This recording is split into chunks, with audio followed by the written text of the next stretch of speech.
Un jour, le Baal Shem Tov croise un élève qui a un manuscrit sous le bras. Il demande à le lire. Il le parcourt. Cet élève lui avoue qu'il a noté toutes les conversations du maître et tous ses enseignements, malgré l'interdiction formelle du Baal Shem Tov d'écrire quoi que ce soit de ce qu'il disait.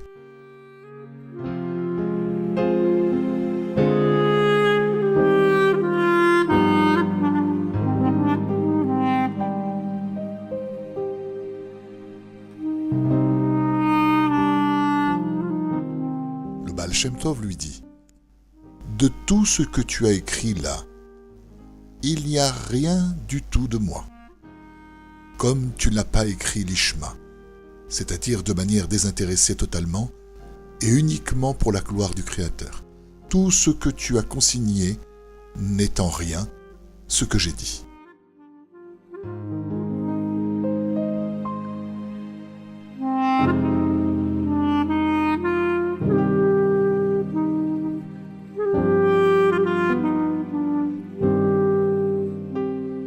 Pourtant, cet élève, probablement d'un très haut niveau spirituel et d'une érudition immense, était persuadé d'avoir compris les propos de son maître. Il n'en était rien, et la parole du tzaddik l'avait survolé sans qu'il ne la saisisse du tout.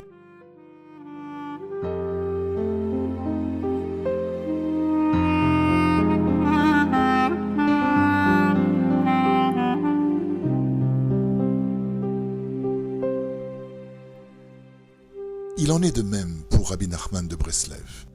Les gens peuvent lire et étudier ses œuvres sans en saisir véritablement un mot, même si apparemment ils peuvent expliquer ce qu'ils ont compris. Le propos du tzaddik ne descend pas dans leur cœur et ils n'en tirent aucune conséquence tangible.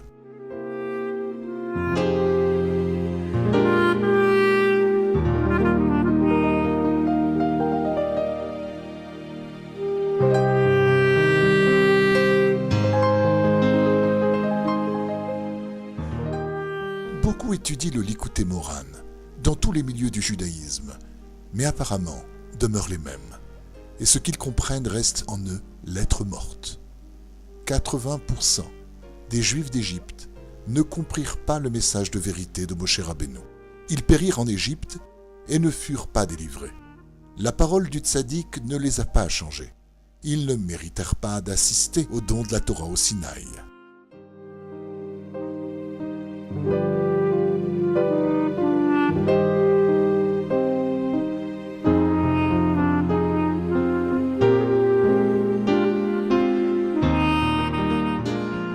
Et de même pour chaque tzaddik et tzaddik. Et encore plus concernant Rabbi Israël Dov Odesser, qui faisait tout pour brouiller les pistes. Il a pu rester parfois 6 mois chez les gens invités. Ceux-ci ne sont pas devenus Breslev, encore moins Nanach. Ils ont continué leur vie comme si de rien n'était.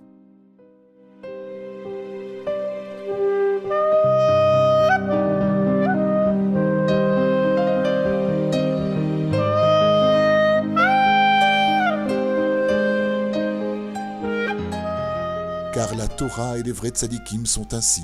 Les justes en empruntent les voies, tandis que les impies y trébuchent. La lumière de la Torah et des tzadikim véritables est une lumière intégralement bonne. Mais chacun la reçoit au travers de sa propre réflexion, et selon la propreté, l'intégrité et la nature de sa réflexion. La lumière en est plus ou moins déviée et plus ou moins morcelée.